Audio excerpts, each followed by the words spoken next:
Hi everybody, I'm continuing highlighting nonprofit organizations for March Women's History Month. And I am here with Nancy Scheetz, the CEO, and an APRN, right? Yep.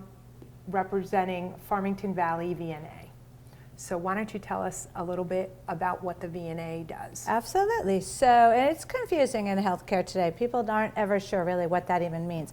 VNAs are visiting nurse associations. We, like a number of us throughout the state, are licensed clinical services that provide care in people's homes, wherever that may be. So we are licensed by the federal government and state of Connecticut to do home care as well as hospice. And the Farmington Valley VNA has a number of other programs, primarily doing outreach in the community for public health care. Yeah. So why don't you tell us about the communities that you serve? All right, so we extend fairly far. We are the Farmington Valley. We serve people in Simsbury, Avon, Canton, Granby, East Granby, the Hartlands, Farmington and Unionville, New Hartford, parts of Barkhamsted. We go into West Hartford and Bloomfield. I think that's all of them. We have a certain set part of the state that we provide care in.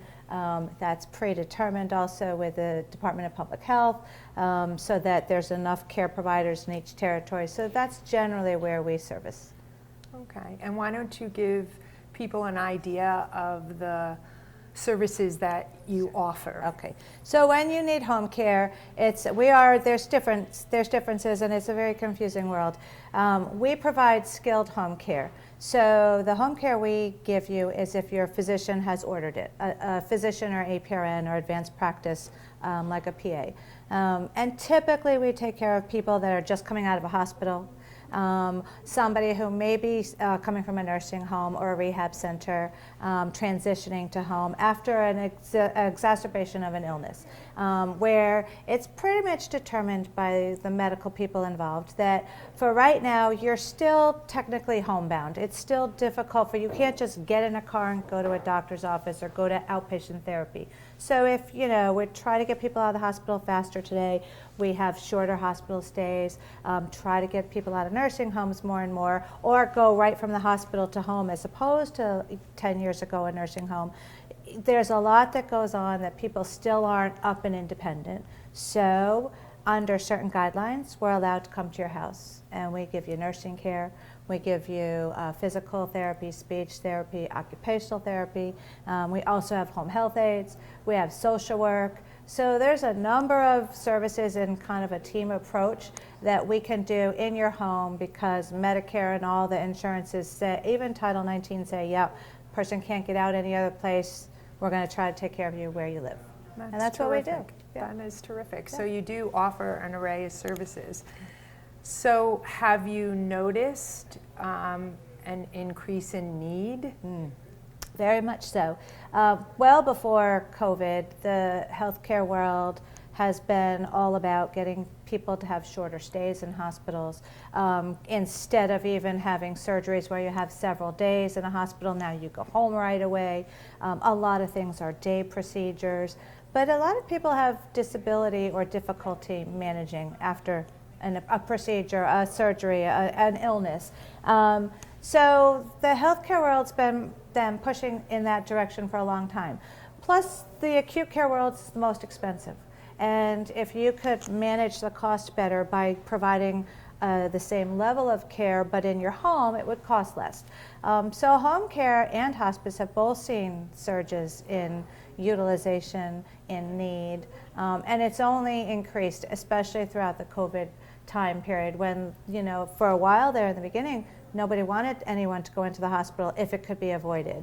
But you still had a lot of illnesses to manage, hopefully, without being avoided, because a lot of people were too afraid to even go to an emergency room or go to their doctor's office. So we've been called into play more and more during the public health emergency.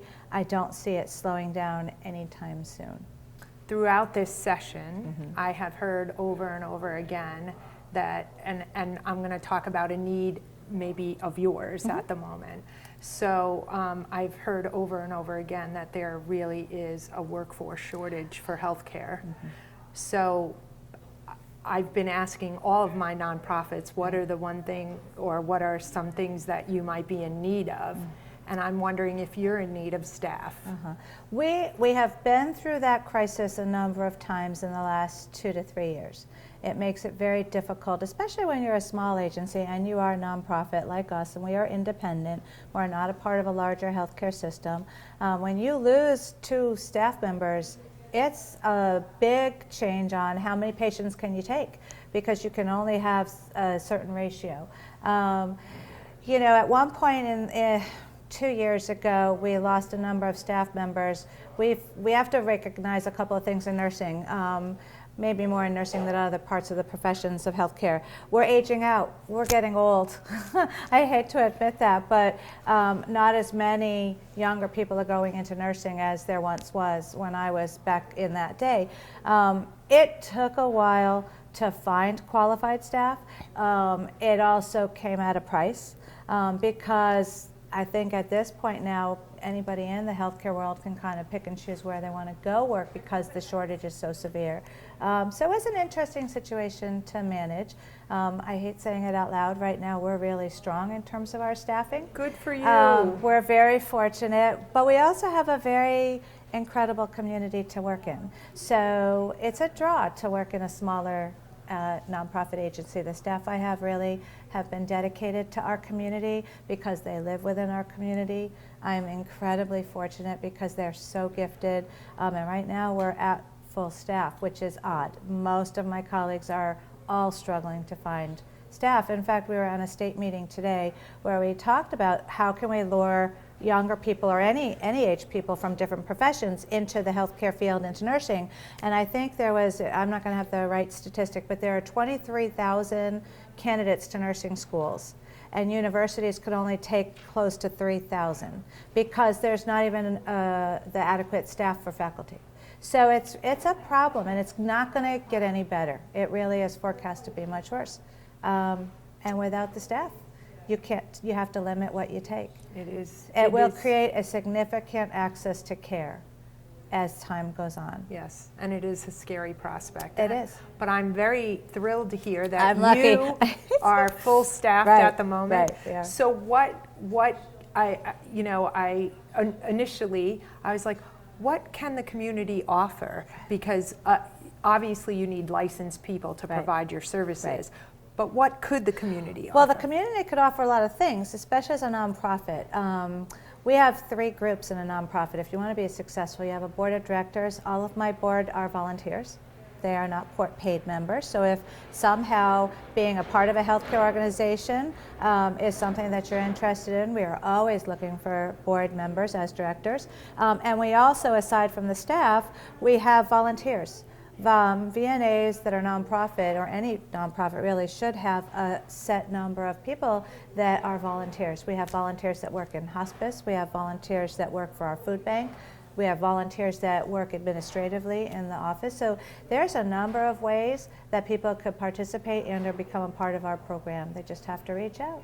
That's terrific. Yeah. Okay. Yeah. So tell us how they can contact you. So we have a website, www.farmingtonvalleyvna.org. My phone number is there. It's always easy to just call and say, Nancy, I want to talk to you, which I love this community. Plenty of people do. And I will call you back because it's just we're that small. And you know, you could reach out to town social services. We have relationships with all of the towns that we work in. There's a lot of ways to get to one of my staff members, but it's really easy to reach us. And we actually call you back, and we have live voices and live people that answer the phone. Terrific. Yeah. Well, thank you again for meeting with me and telling everybody about your organization.